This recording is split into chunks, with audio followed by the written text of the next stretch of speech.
زين. النجيفي عنده بيت بحي القادسية، زين. هذا مجمع القادسية.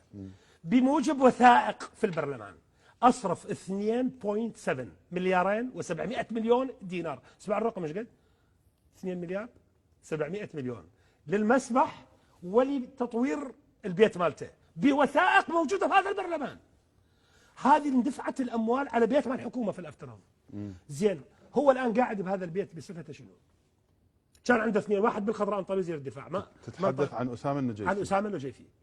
سوى المسبح مالته من والبيت الحوالي بمليارين و700 مليون، واذا طلعت غلط خلي يحاسبوني باكر، مو عندهم لجنه ما ادري ايش تقصي حقائق ونزاهه. ها، مليارين و700 مليون طور البيت، وهسه قاعد البيت ويستقبل سفراء وعالم ورايحه وزعماء بصفته شنو؟ يلا شو لي والله يا دوله. منو؟ ليش ما يطلعوا له اسامه النجيفي من البيت؟ هذه مو فلوس المساكين ولد الخايبه؟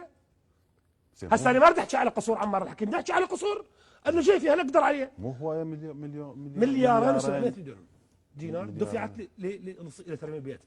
هذه من نعطيك هذا النموذج. واسامه النجيفي اكثرهم نزاهه للتاريخ. اقول اسامه النجيفي هذا الاكثر نزاهه في الطبقه السياسيه، صارف مليارين و700 على البيت، باقي المصاريف ما اعرفها، منهن 400 مليون للمسبح. طيب شو عرب وين طبوره وين؟